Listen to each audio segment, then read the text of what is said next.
I wanted to welcome everyone to Jesus for Mormons today. I am joined by Steven Pynakker. Hey, Steve, how you doing?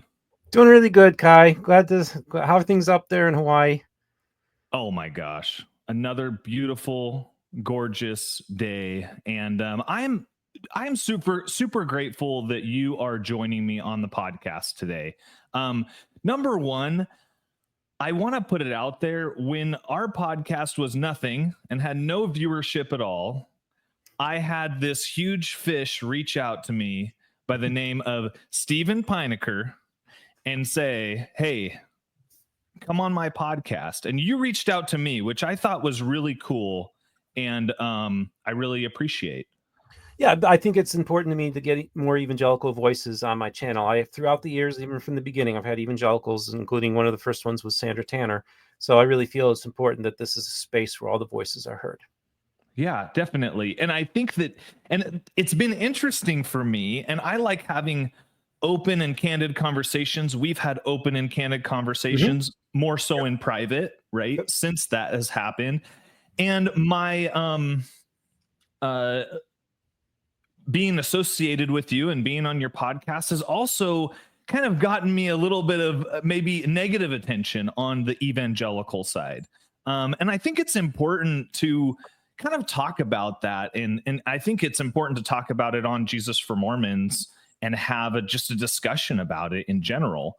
And so when we talked about it on the phone, I said, Steve, is there any question that is too hard for you to answer in this interview I want to do with you? And you said, my impression was, go for it, Kai. Is that kind of where we left off?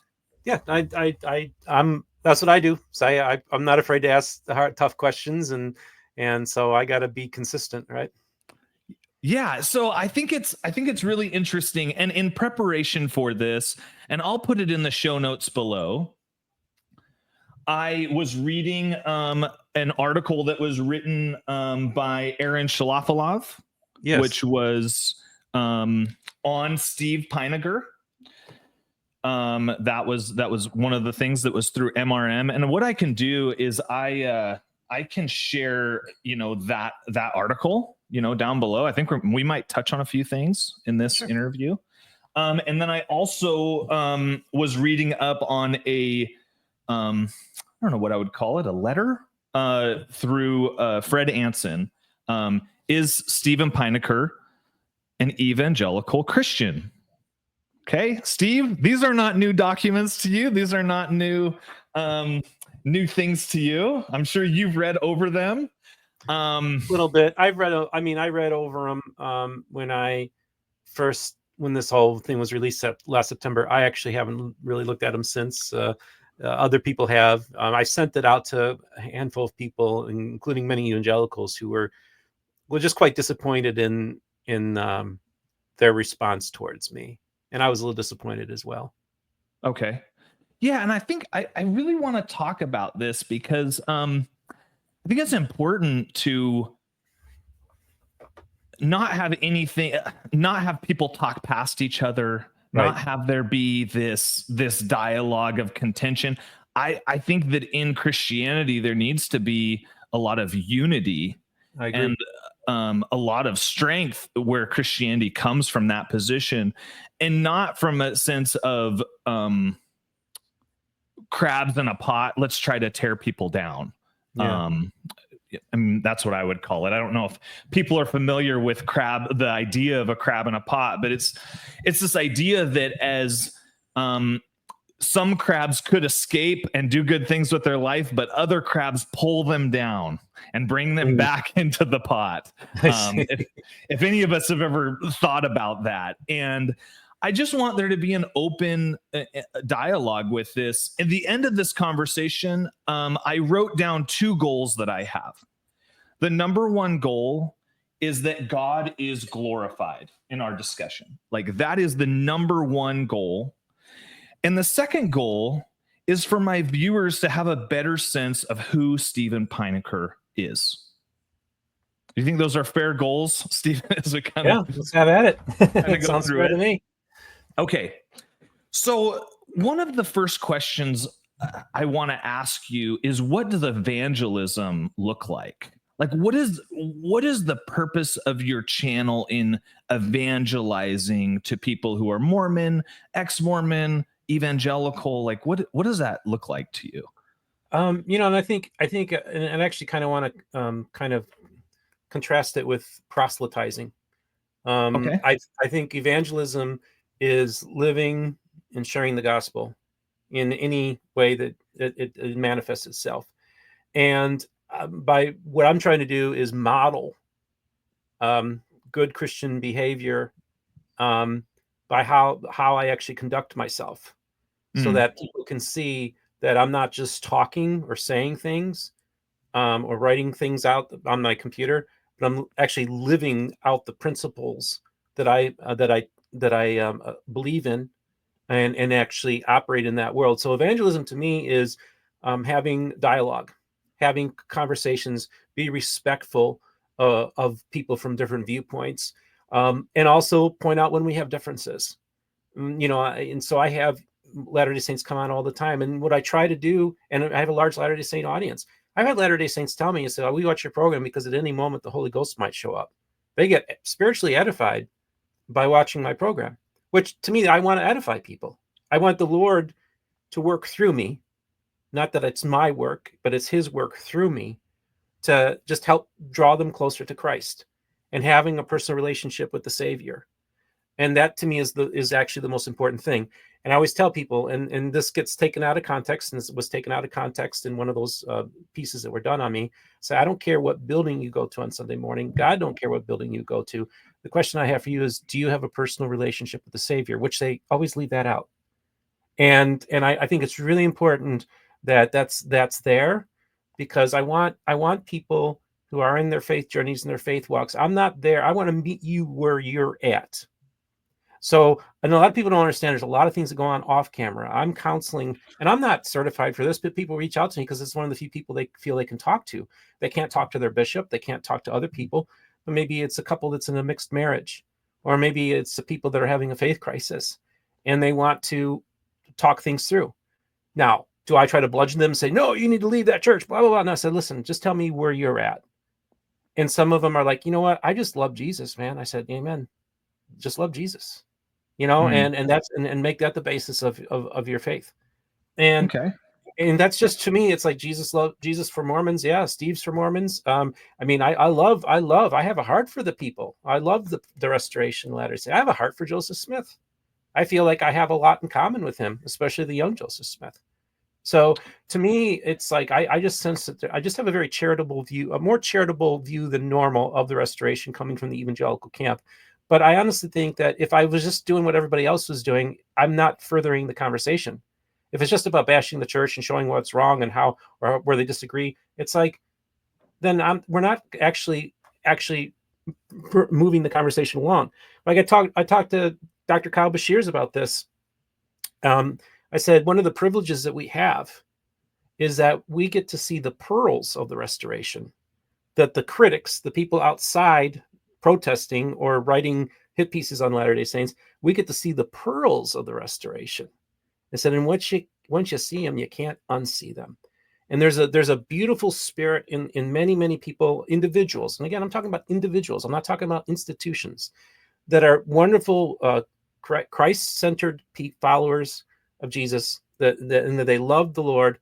And those are the kind of Latter-day Saints that reach out to me. So I get to see their pearls that they would never share with these adversarial evangelical groups that want to attack and jump down and tell them they're going to hell because of what building they go to on Sunday morning. Mm. And to me, Steve, if I'm being very honest, there are two sides to this, right? Like, as you're talking, we do not fight against flesh and blood, right?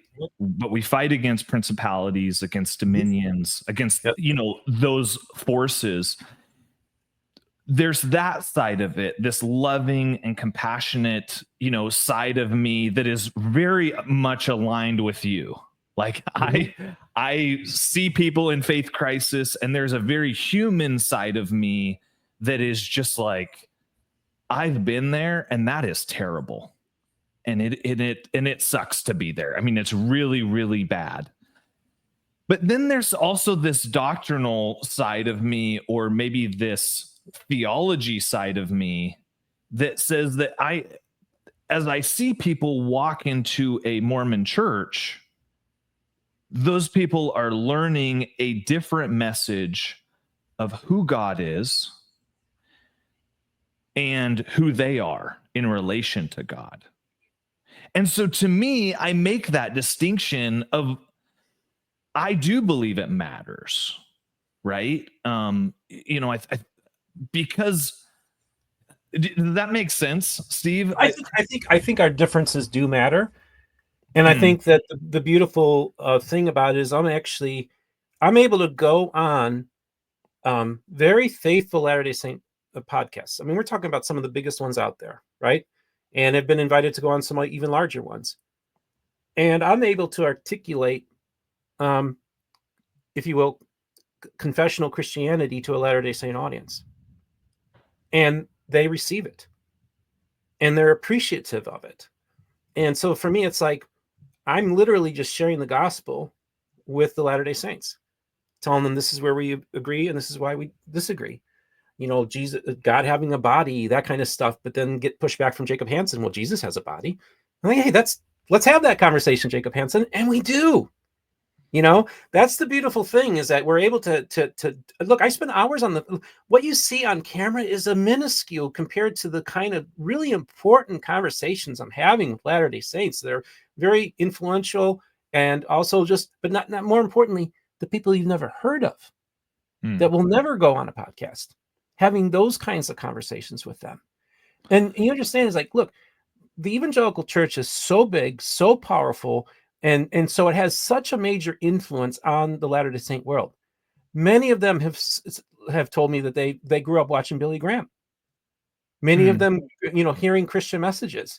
So I really think that they're more receptive of hearing what we have to say than, of course, many evangelicals are receptive of them. So for me, it's like, look, Jacob Hansen has gone on my podcast and on his own podcast and said, yes, I've said the sinner's prayer. See, to me, that's important. I had a church employee. I didn't know at the time. I'm on the Zoom call, and I'm talking to this guy who's like articulating a pretty orthodox, like arguably even more orthodox view of God and Christianity than that was amazing. And I didn't even know who he was after a 2-hour conversation. I said, by the way, I noticed you're in an office. Where you work at? So let me walk to the window. I walk, and he shines his camera down. It's Temple Square. His work's in the church office building. So that's those I get to see and have those kinds of conversations with people that other unfortunately, and I'm sure there's actually some really good ministries, honestly, in Utah. There's fantastic churches, fantastic ministries, but then there's I kind of consider them almost fringy people that have decided they're going to be gatekeepers, including to me. And I'm like, listen, I'm actually having these great conversations with people. I've talked to people who said, I became a born-again Christian reading the Book of Mormon, and they're not members of the church. So, to me, like, you have those different types of conversations, you see a whole other side to the restoration. That is really remarkable. These are people that love Jesus, man. And yes, I know we have disagreements about the nature of God. We have disagreements about even, what happens in eternity. And I do, like I was telling you on the phone, I said, Joseph, a lot of people speculate about the eternity. A lot of people want to know what does it look like after we beyond, once we pass, what does eternity look like? How does it work? And throughout the centuries, Christians have had different speculations. Some have even thought that there was a pre-existence. Others had talked about maybe there being some progress in the eternities. So the idea is that this is a conversation that's been having, and it's hard. Look, none of us can know for sure what eternity looks like. I think Joseph Smith was making speculations. I think sometimes I sometimes wonder if maybe he was making speculations that maybe we should look at as speculations, but it's been canonized and baked into the restoration. But I think, and he was influenced by Emanuel Swedenborg and a lot of people in those periods of time. So he was kind of just like this DIY theologian who was just taking bits and pieces from everywhere and integrating into his worldview. But then there's a lot of different Latter-day Saints. Like, it's like sometimes, I talk to Catholics who don't believe in the real presence in the sacrament. Hmm. So, so to me, it's like, I'd much rather deal with the individual. I don't go look at a person, have them stand in front of me, and then hold up the doctrinal statement of their church and say, this is what you believe.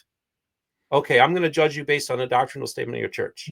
I'm going to put that to the side and say, let's talk about Jesus. Who is Jesus to you?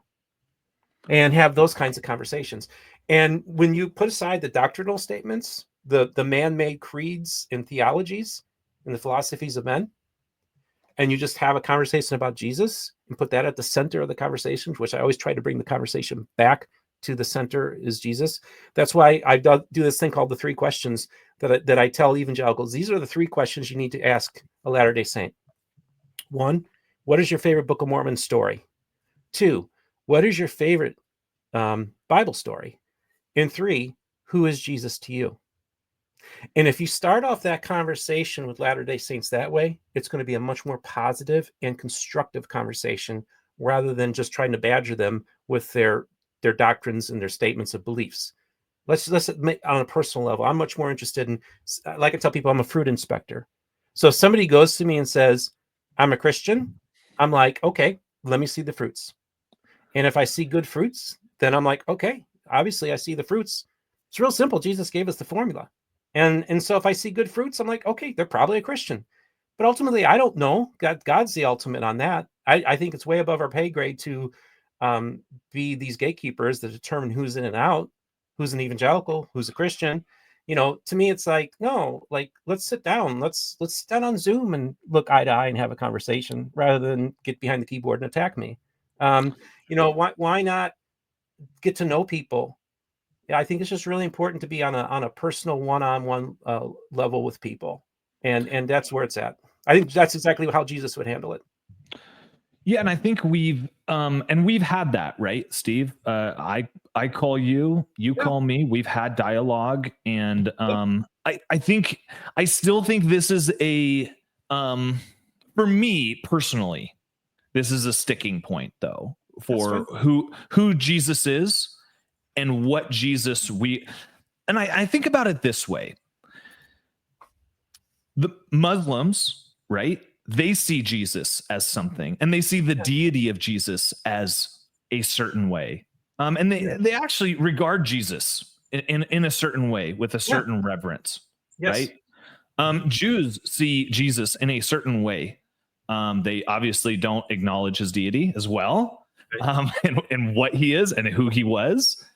And Christians see his deity a certain way, right? Yes, and but so, this is the thing, Kai. Like but if you were to ask most Christians to articulate the makeup of God and to articulate the Trinity, they will inevitably utter a heresy because they usually can't get none of that stuff right. So the problem is that if we're just judging people on what their church's beliefs about the nature of God, and rather than what is the individual's beliefs, often are very different. And so I think it's like, look, I look at it this way. I'm a Trinitarian, but the doctrine of the Trinity was not in the first century church. At best, it was Binitarianism, okay? Which is okay for me, because if the first century Christians were Binitarian, I'm not saying they're going to hell because they weren't Trinitarian. So I use the same thing with this whole, but I look at the Trinity as being man's best attempt to try to understand the nature of God and his relationship within the Godhead, right? Like, how does that work? But it's a man-made articulation. So I can't say you're a Christian or not a Christian based on man-made creeds. They can give us guideposts, but I look at the guideposts that Jesus gives us. You're knowing them by their fruits. To me, that's more important. If you're seeing the fruits manifesting in an individual, and I like to tell people, and I make the comment, I believe there's Christians in the Jehovah's Witness church. I believe there's Christians in the Catholic Church. I believe there's Christians that are in the Muslim world. I believe there's Christians in the Church of Jesus Christ of Latter-day Saints. And I think there might even be some Christians in the Evangelical Church too. It's kind of as a joke. But my point being... Oh my gosh. No. Hey, Steve, you want to know what? I can take a good joke, and you totally had me going down the line, and then you did the Uno reverse card. And so I can take it. I think that now you make me lose my train of thought. I think there is this idea, though, in order to gain access to a group of people, let's just say, is there this idea of, and this is taken straight from Fred Anson's article, and you might get a solid eye roll on this one. Is there an idea of pandering and slandering? Is there this idea that I am, in order to get access, I have to kind of say, on this Christian world, we're also, confused on this, which is kind of beating down Christianity in a way, right? Or there is infighting in this doctrine or this doctrine. But you guys have this thing, whether that's the Book of Mormon or a prophet or whatever, that is kind of, do you understand what I'm saying? Like, you kind of beat something down to gain access, and then once you have that access, you can have a dialogue. I think is where people might split, right? Well, first of all, I have been critical. Well, look, I went on Mormon Stories and told my story, and I said one of the things that caused my shelf to get really heavy was when I first started encountering Christian apologetics. I recognized right then and there when I was looking, this book right here, this is the one that did it. All right. This is what I can't see the text on that. If you want to tell me, Demands a Verdict by Josh McDowell. So I went on Mormon Stories. I told this story, okay, and that's the first time I ever told that story. And so I was in doing my YouTube channel for a year, and I came on and said, that when I read, I really thought, like, okay, Paul says we need to have a ready answer. So I thought the time's come. I just assumed there's these great apologists, these great men of God. They were going out into the marketplace. They were defending Christianity, and they were winning all these debates on the college campuses, and we are crushing atheism, right? This is my naive world that I lived in. And okay. I thought, but you know what? I really need to study apologetics to get a better understanding so that I can have a ready answer. I open this thing, and then on one of the opening chapters, Josh says there is the Bible is scientifically proven. I was like, whoa, okay, this is great. I need to look at that footnote. The footnote was John C. Whitcomb's Genesis Flood, Young Earth Creationism. It was at that moment when I realized, like, whoa, they're not doing apologetics to reach the lost. They're doing apologetics to keep people in the church. And once I had that aha moment, I said, okay, I need to educate myself in real science, biology, evolution, atheism. And I tell people I read myself out of Christianity. And so for me, I'm critical of apologists, not because I personally dislike them. Actually, I like many of them. I'm critical because I feel like they're ineffective. And I feel like they could do better. As a matter of fact, I literally went to Mormonism Research's headquarters on my last trip to Utah, met with Bill McKeever, and said, listen, I want to help you guys. I want to actually help you guys do better apologetics, or better, actually not apologetics, I don't really like the term apologetics, better research. I said, I've got access to all these scholars and at the Mormon History Association, and I'm having dialogue with them. And I think it's really important for you guys to get involved in these conversations with other theologians, and like Kyle Bashirs is doing. And I actually want to go back and tell you something. One of the most important things that Dr. Kyle Bashirs, graduated from the Southern Baptist Theological Seminary, was assistant pastor at a mega church in Mobile, Alabama. He went on a Latter-day Saint program, Gospel Tangents, and I was there in the room while it was being taped. It's because they were taping it here at my Christian Community. And he was talking to Rick Bennett. And Kyle said, Jesus didn't turn over the tables in the temple in Samaria. He turned over the tables in his own community, in Jerusalem. The point being is a lot of evangelical apologists make the argument, well, Jesus turned over the tables, and he calls the ruckus. That's what we're doing with these Latter-day Saints. And I'm like, no, but Jesus didn't go to Samaria and overturn the tables in their temple. He did it in his own temple. So when I say I'm more critical of Christian apologists than I am of Mormonism, it's because I'm turning over the tables in my own community. I'm not going into their community and turning over the tables. And I think that that's a really important position to take. I think it's really important to engage people in love, and with and also John Dehlin said one of the most important things, that it's a mantra that I go by. John Dehlin said all of us need to practice epistemological humility. So I go in with like, I don't know all the answers. I don't know what eternity looks like. I don't know how a lot of these things work. I'm still a student, still trying to learn myself. I'm not going to go around and lecture people about this is what I believe, and this is what you believe, and this is why you're wrong, and I'm right. That's essentially what happens in many cases. I'm not interested in having that conversation. I'd rather say, man, let's just talk about Jesus. Then let's talk about our differences. And I think if you bring the conversation back to Christ, and I tell people, said, it's not about works. I say, well, it is about works, but it's about the work that Jesus does through me, not the work that I do. And so those are the kind of conversations I want to have about grace and works, and you just do it in easily in a way that's very plain spoken, and done in a way that I think is much more effective than trying to use a lot of fancy big words and show all this stuff about early church history and all this doctrinal stuff, which are admittedly man-made. I'd rather just have go back to the basics of the conversation and talk about. I tell people, said, it's all about the work that Christ did at the cross. That's central to everything. Everything else is an appendage. Well, you're quoting Joseph Smith there. Yeah, sometimes I do. He did say that. He said everything that we do, Jesus is what, man, I'm going to butcher this one. Jesus is the core of everything that we do, and everything else in the church is an appendage to that. And then just real quick, just to say one more last thing. Here's this interesting conversations going on with Kyle Beshears and Jeff McCullough, where they're talking to Latter-day Saints about the Apostles' Creed, and how Latter-day Saints, there's nothing in the Apostles' Creed that Latter-day Saints would disagree with. So to me, it's like, all right, awesome. Here's another place we can have the conversation. Like, to me, I that's what's called making progress.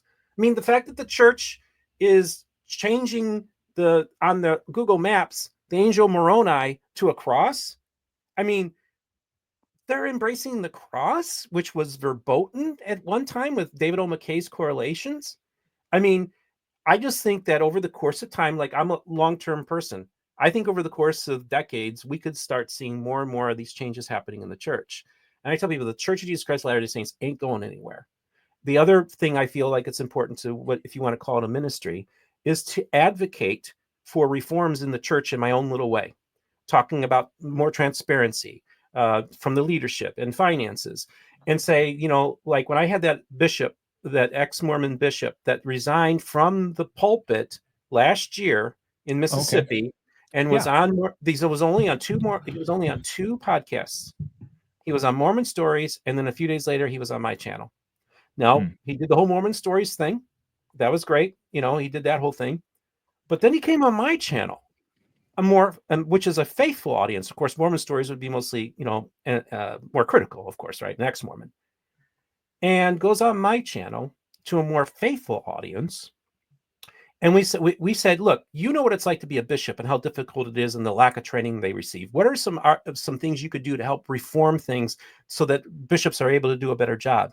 So this was a constructive criticism, because in my mind, I feel like if people are going to be in that church, and church ain't going anywhere, then why don't we make it a safer space for them as well by advocating positive changes? And on that video, with a largely faithful audience, 98% thumbs up from the audience on my YouTube algorithm. That's pretty remarkable. And the next week I'm at my local ward, and somebody comes up to me and says, boy, I really like that bishop, the guy who resigned from the pulpit.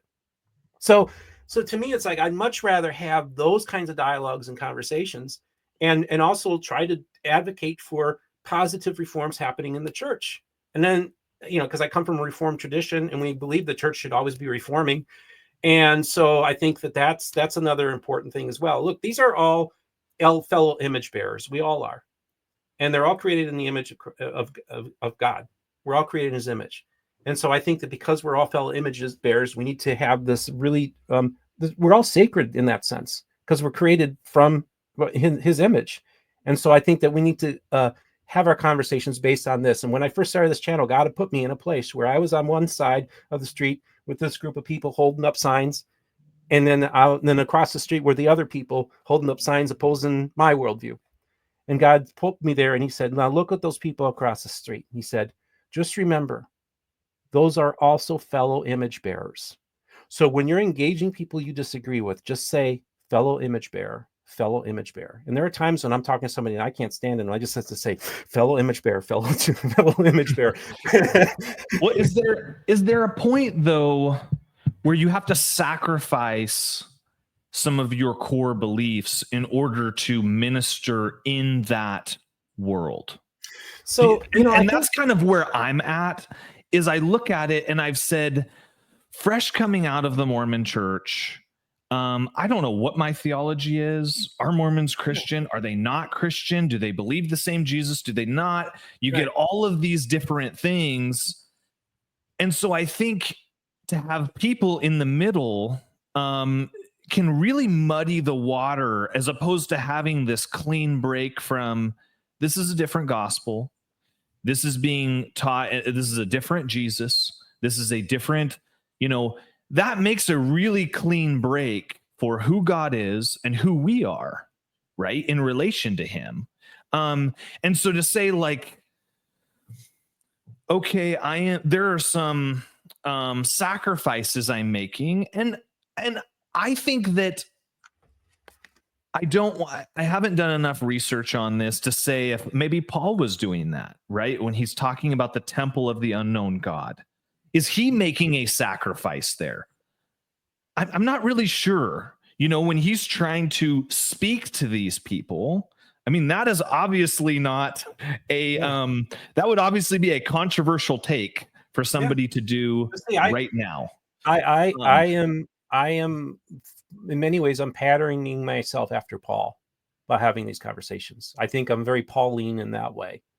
I think that the engagement, look, when people complain about, like, oh, there's all these influences on all these groups, and this is what makes them wrong. I'm like, you do realize that Paul quoted from a pagan poet about a pagan God, put it in the Bible, and then use that to also talk about our God.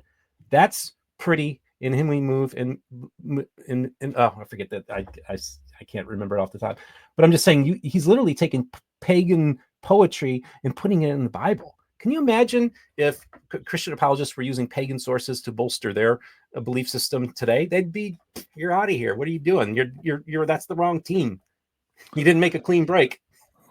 Yeah, and I also think that if you say, hey, because I do think that environment is important, right? Like, I think a Bible believing church is where people should be, where all people should be.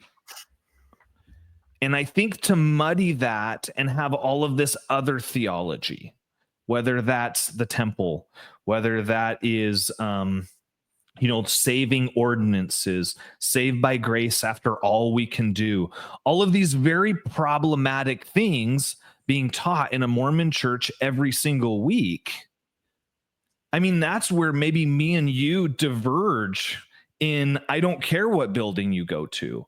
And I won't just say it's Mormonism. I think there are other bad environments that we can put ourselves in. I mean, people can imagine whatever they want to imagine in this scenario, but there's other environments you can put yourself in where you're probably being influenced in a negative way.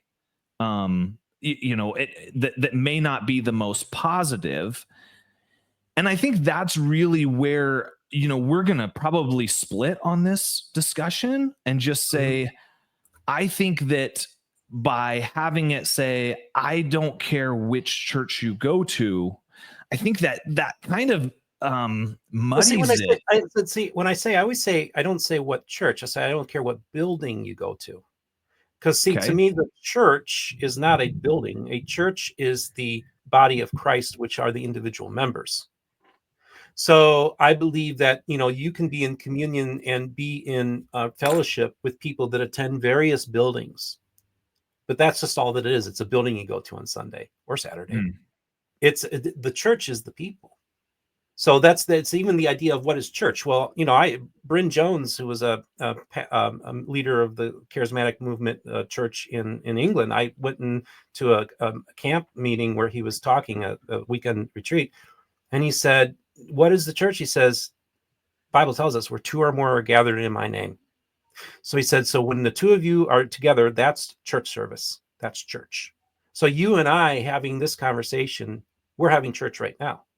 That's what the church is to me. And so that means there are people in different, like you hear stories about people who, have in the Muslim world where they have visions of Jesus and they convert. They're still going to the mosque. They're still going through these things, but they have a personal relationship with Jesus. Those are Christians. You see, I don't care what building they go to on Friday. Do you have a personal relationship with the Savior? And if you do, you're part of the church. Yeah, and I still understand the heart behind it, right? I definitely understand the heart, right? I'm a very people person. I love people, but I also think that if you love people, you speak something into them that is helpful and that will push them in a direction that is knowing the real Jesus. And that's precisely in many ways you could argue that I'm doing. When I go to people to a Latter-day Saint and say it is about works, but it's not the work that I'm doing, it's the work that he's doing through me. That to me makes people think. Look, and we have many people in the Latter-day Saint tradition that are moving towards a more grace-based views. With Jackson Washburn, who was raised simultaneously in a evangelical home, every Sunday he was going to an evangelical church and he was going to a Mormon church. And he loves a lot of ideas of evangelicalism, and he just graduated from Harvard Divinity School, and he wants to kind of bring more evangelical grace-based theology into Mormonism. And he is like one of the superstars of Mormon scholarship that's going to have a major impact on that church. I want to encourage that. I want that, more of that to happen. I want to see them grapple with these issues like we all do. Look, there are legalistic churches within our tradition, including the Church of Christ. The Church of the Nazarene. There are legal. James Dobson's church is the Church of the Nazarene. Some would argue that maybe he's not a Christian if you're into legalism. And then the Catholic Church, of course, they have a different view on things, but they essentially set the standard of what all the theology is what determines what a Christian is. But then there's a lot of these same apologists will take all this Catholic theology, but then they'll say Catholics are going to hell. It's like, so it gets really, that to me muddies the waters. I think trying to put to be the gatekeeper and try to put people into different categories. And I tell people, I said, there's a certain level of Christian apologists and Mormon apologists that don't like me because they can't put me in the box. They're trying to say, oh, Steve's this, Steve's a progressive. Well, I know what the language is on that. Once you label somebody a progressive, you're basically saying they're really not a Christian. So we don't have to deal with that. I'm like, no, I'm not letting you put that label on me because I am not a progressive. I've never said that I am one. And I'm sorry, I think we probably share more in common than you probably even could imagine. And so to me, the muddying of the waters happens is when you see all these groups, like in the 1980s, you had these wars between music wars about what kind of music you're going to play in your church. You had church splits over that. Well, we sing from the blue Psalter hymnal or the red one, and you got this blue one, and that's wrong. And so to me, it's like by standing firmly for the doctrines of the church and standing firmly with having this idea that they're not giving an inch, that actually muddies the waters. Why? Because look what happens when their kids grow up. They tend to leave the church, or they go to a different church than their parents when people take these really strong positions. And then to the outside, to the world, they look at it and they see all these different churches and they're splitting off. It's like, man, they can't figure anything out. And it's all based on this idea that we have to make a clean break. Well, I think, and I want to cut you off because I think that there's a difference between music preference. Well, I'm talking about theology. Look, we had in the Christian Reformed Church in the 80s, they had a big thing about women in office. Yeah, that's kind of where I was going with it next. Yeah. It's like there are these things but everyone still considers himself to be in the body of Christ. They still consider, I mean, if you were to ask me, I mean, not okay, necessarily, if we say not necessarily, are we talking 90% believe that most people aren't in the body of Christ? Or are we talking about 5%? I grew up in an environment in which we would get into these huge arguments about infant baptism. We would get into these huge arguments about what the true church is. I mean, I knew plenty of Protestant Reformed Christians who told me that Christian Reformed Church are not true Christians and they're going to hell. Okay, and so the reality is, and I've heard CRC people go to and say that, you know, charismatics are not true Christians. That's the word. My parents met with the radio minister, the biggest, best known ministry in the Christian Reformed Church, the Back to God Hour, and he basically just tried to destroy them and attack them. So for me, it's like, look, I grew up in the world watching the John Ankerberg program, where one week they'd say Mormons aren't Christians, and then the next week they say charismatics and Pentecostals aren't Christians. I mean, that's the world I grew up in, and it's the same world that Joseph Smith grew up in. I could totally understand why he'd see all the chaos in this world with all these different evangelical sects battling each other out. And then when the Presbyterian pastor goes to the Smith family and says that Alvin is burning in hell because he didn't receive a Presbyterian baptism, that's way beyond his pay grade. He should have never said that. And I tell people that's why evangelicals have to own this whole thing, because that put Joseph Smith. I tell people that's one of the points where Mormonism began, was those words of that Presbyterian minister. Well, I don't think that people now pay for the past sins of other people. Well, I believe maybe it's that same spirit. It's that same spirit. It's, you know, I believe that men will be punished for their own sins and not for previous transgressions. Come on, I quoted Joseph Smith. You quoted Joseph Smith. There we go. That's fine. That's fair. I love it. So my point in saying that is, I don't believe that the Christian church owes anything to anyone for something that was said 200 years ago. I don't think, and I think we have to separate the church from. You don't agree with me? Oh wow. No, you think that there is some penitence that has to be paid by the Christian church for what was said 200 years ago? Well, I just kind of look at it from the perspective of, look how much criticism the Mormon Church says that we never seek or offer apologies. We never apologize for anything. So they never apologized to the African Americans for what they went through. They never apologized for the Mountain Meadows massacre. You know, I mean, to me, I think that repentance and actually acknowledging the sins of your movement from the past, I think, are really important. Even the Southern Baptists renounced slavery, even though they are founded as a pro-slavery church. And they were criticized for even doing that in the 1990s by some people on the right. So no, I think that if we want the institution of the Church of Jesus Christ of Latter-day Saints to apologize for some of the misdeeds of the past, I think we should hold to the same standard that the Christians. Look, I mean, there's. Well, I'm gonna go in with this one, Steve. The pastor that co-hosts Jesus for Mormons, yes, Di Beals, has gone out. We love Di. Di is awesome, and she has apologized to people who have experienced religious trauma at the hands of the Mormon Church, and who have experienced religious trauma at all. And I think that that's a really good thing to do. Mm-hmm. But I don't think that you can look at something that a wrong of the past and say that's a justification for what is happening right now. And you can look at that and say, this is my get out of jail free card to say, well, it's okay that this injustice is still happening now because of this wrong that I experienced 200 years ago.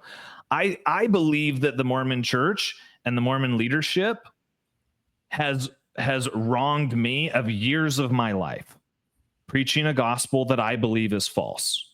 Okay, that's fair. I'm not, and so I come into this very loaded. Yeah. And with that, I'm not looking for an apology from them. My justice comes from the Lord. Okay. That's fine. Right? Like that's who rains down judgment on people preaching false doctrine. Okay. Is the Lord. It has nothing to do with Jeffrey R. Holland could call me tomorrow, probably my favorite apostle in the church. He could call me tomorrow and he could say, Kai, I'm sorry. And I would say, I appreciate you out of the blue giving me a call, but I've already handed that hurt over to the Lord. And to me, in my mind, it doesn't really do much, because I know that Jesus and what he did is enough for me. And that's fine. I don't need anything else. That's fine for you. But there's a lot of people that aren't in the same place that you are, that are still hurting, that have been devastating. And the idea of restitution and doing right by people and apologizing for past sins can be a healing moment, not only for an individual, but for people in general, and also for institutions to kind of be held account. And you have to understand this. I think the difference between you and I is that you deconstructed your Mormon faith, but I deconstructed all faith and became an atheist for 13 years. So I come with this with the deconstructed lens of Christianity. And that still very much influences my worldview. But it just makes it so much more, for me, it is a clarifying experience, because I've been able to make a clean break from all of the traditions and all the doctrines of men and all the theology and all the things that caused the Christians to battle each other through all these years. I made a clean break from that and kind of reconstituting my faith on this idea of just follow the simple principles, just stick with Jesus. Don't let all the institutional and historical and theological things from the past. Let's build something different for the future. And that includes having conversations with like-minded people who share many of the same values, who all testify and confess with their mouth that Jesus Christ is Lord. And anybody who's willing to make that confession that Jesus Christ is Lord, then those are people that I want to continue to have positive, constructive dialogue and not try to get into arguments and debates, because I see the futility of that. It's a time waster. It makes no progress. That's why I get so frustrated with Mormon apologists as well as Christian apologists, because we're literally just having the same conversations from 50 years ago. That's not progress. I just think it's time we have a different type of conversation. And I'm not bashing them. I'm just saying what we used to work in the past no longer works. It's not effective. And I feel like we need to just have a different lens of going about how we're going to engage people that are different than us. And Steve, as I've thought about this conversation, it's really made me think of how me and you are aligned in a certain way. For me personally, I have a hard time evangelizing to true believing members of the Church of Jesus Christ of Latter-day Saints. Very hard time. Because there is so much past hurt and so much past like I said, I mean, maybe that came out when I said I wasted 2 years of my life preaching a false gospel. I mean, that doesn't, that's loaded with hurt, right? Yeah. And so I look at you and I look at maybe your criticisms towards Christianity, and I wonder if there is past hurt associated with that. Oh, maybe that's wrong. Maybe that's a projection. And if that's wrong, I went through extraordinary religious and spiritual PTSD.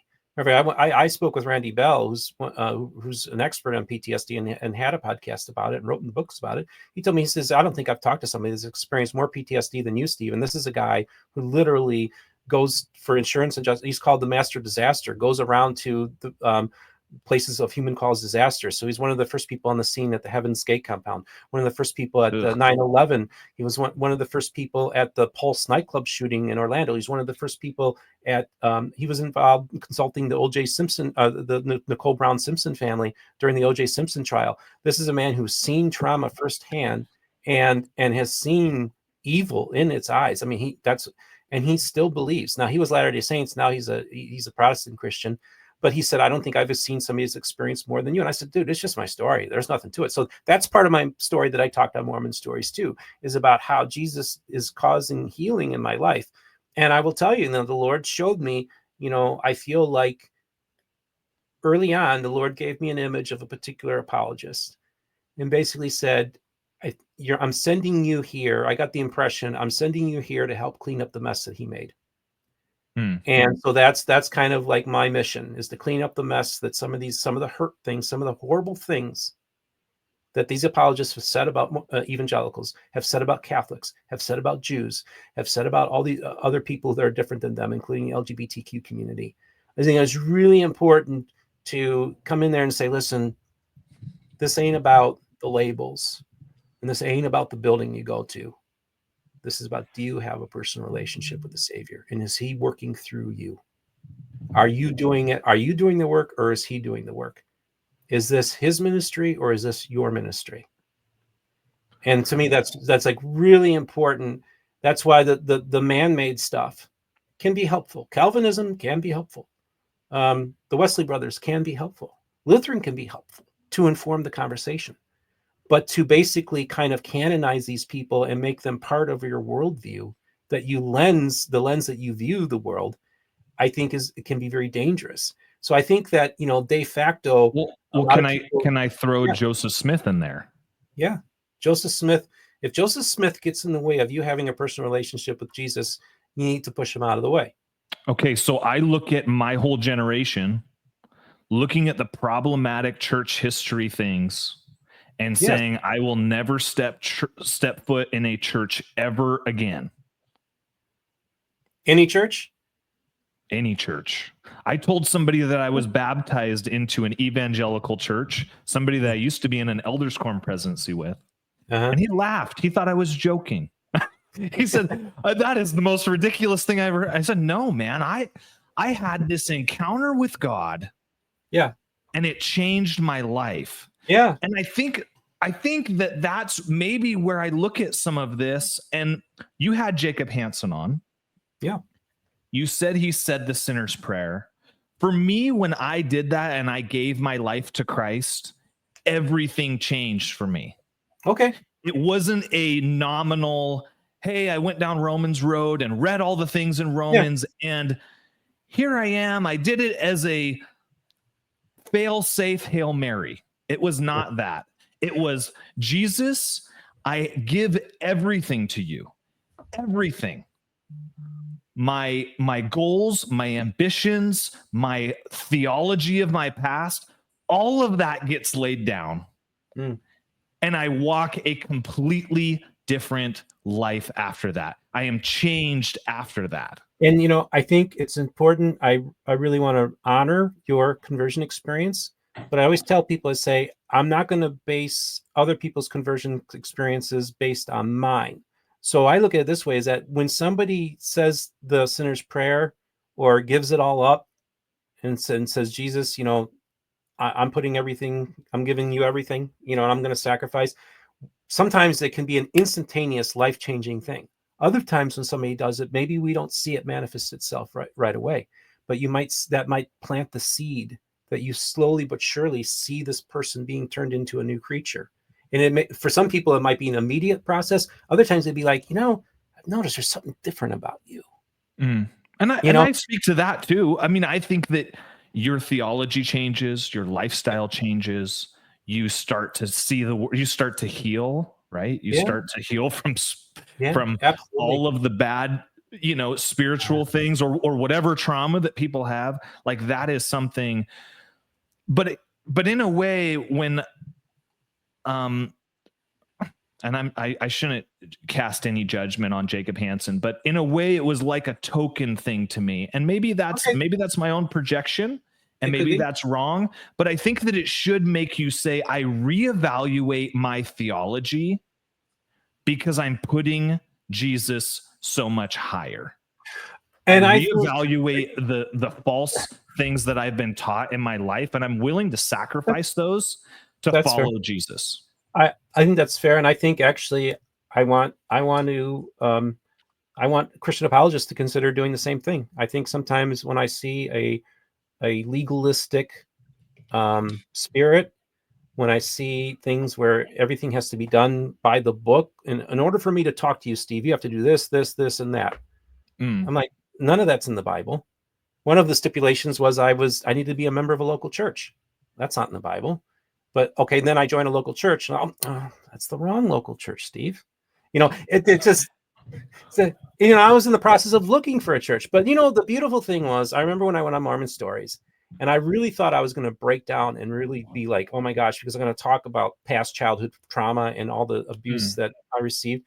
And I said, and it didn't happen. And I realized at that moment that I was healed. Jesus had done the work in me. As a matter of fact, a couple of years into this, I quit taking medication for my depression. I was like, Praise God. healed. I've been healed. And so he's done the work in me. And now I want to share that with everybody. I'm going to go and go in a few minutes. I'm going to head out, and the young man is going to open up an envelope to see where his Mormon mission is going to be.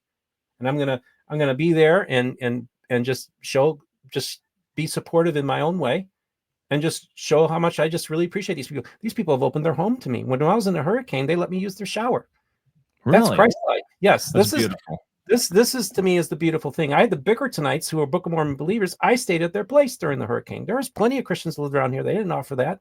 So to me, it's like I just look at it like, man, that's Jesus manifesting. Oh, I see the fruits there. And I always tell people, I said the problem that we have is that we're always as adversarial relationships with other people that are different. We're always looking for the devil in the details. And I always say, don't look for the devil, look for the Jesus.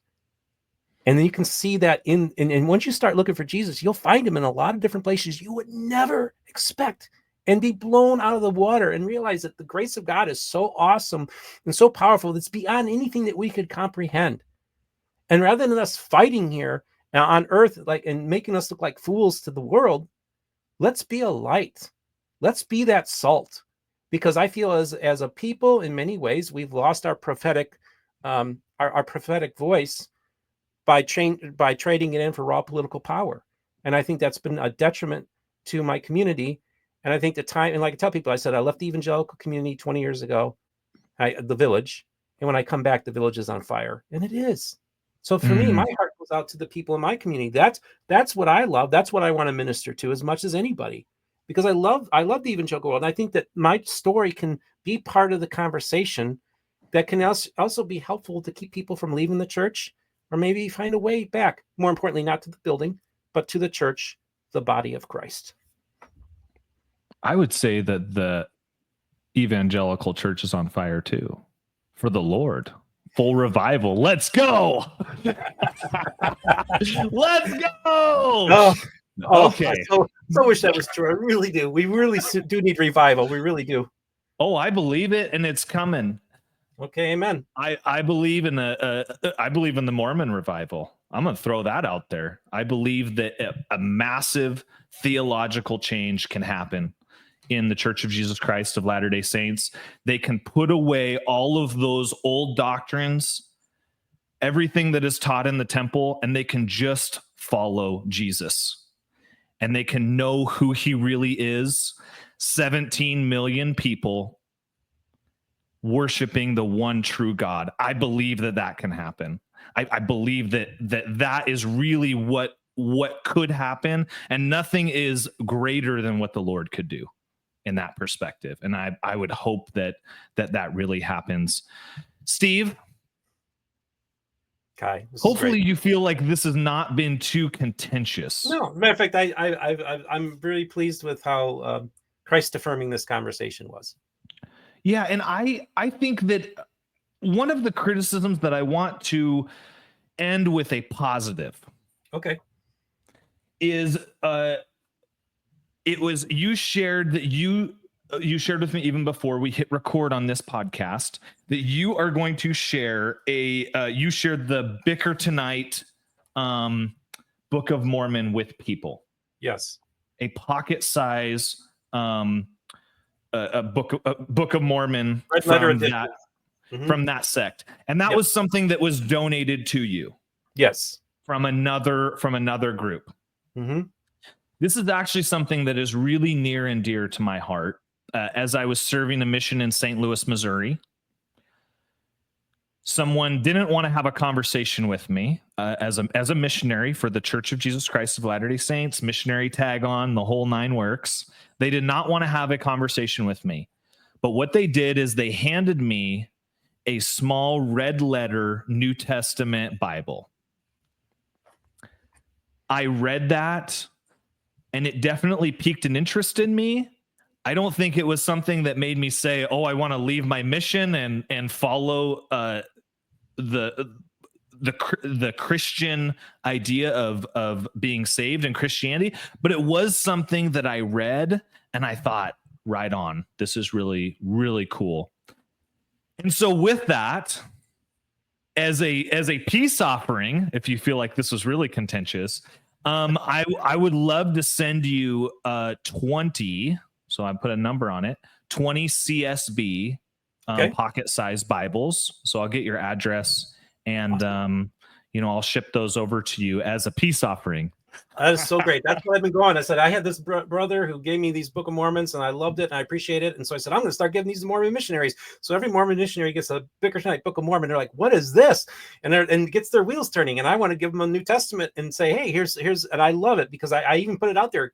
Send me some New Testaments, guys, the critics, the haters, send them, and I'll give them out to the missionaries. And they also, you should get your own, buy your own. I'm like, okay, whatever. The point was showing the gifting, the idea of like this brother who loves the Lord he went and gave me some Book of Mormons, and I want other brothers who love the Lord who'd say, let's do this, Steve. Let's help Steve give New Testaments to Mormon missionaries. Thank you so much for blessing me today, Kai, with that gesture. I really appreciate you, and God bless you. Yeah, definitely. I will, we can do that. And so with that, I really appreciate having you on, Steve. I've read all these things, and I love the human element of having this discussion. And, you obviously have a position. I have a position. I just want people to know, there's this imagery in my mind of, is Steve a fellow sheep, who's being guided by Jesus? Or is he a wolf in sheep's clothing? Like maybe these articles have maybe told me that you are. And so I think it's important, and I'll let people decide that. I mean, I love you. I love having discussions with you and having this dialogue with you. And I really appreciate you, coming on. I always like my guests to have the last word so that I don't feel that I'm talking over them. Okay. Because I can talk for days. Well, Kai, Steve, first of all, yeah, go ahead. I just want to thank you for having me on the program today. I really appreciate you. You and I have spent many hours on the phone talking with each other. I think you'll probably agree that the person that's on the camera is very similar to the person that's on the phone. And I think that if people would actually take the time to get to know me rather than be a keyboard warrior, but actually reach out and say, hey, let's just have a talk. Let's hop on Zoom, and I want to get to know you better. You're a fellow image bearer, so I need to, honor that and not try to be contentious or try to win some debate online, which I don't participate in debates. I hate them. I think they're counterproductive. I want us to just get to know each other, talk to each other, know where somebody's heart is. And let's just come. Let us reason together. Beautiful. Well, on my next episode, I'm actually interviewing Aaron. And so that will be an interesting thing. Steve, if I interview Aaron and I've interviewed you, would you come back on and have a dialogue? You guys would both have the information. Would you come back on and have a dialogue with Aaron and have that face-to-face interaction? I'm happy to have some kind of dialogue with him, whether it happens first. I think we should have a private Zoom conversation. And then after that, I would love to do something. I would definitely be open to having that kind of dialogue. Absolutely. And if we use your platform, I'd be more than happy to do that. Beautiful. All right. Well, on that, I love you guys. Thank you for tuning in to Jesus for Mormons. Bye.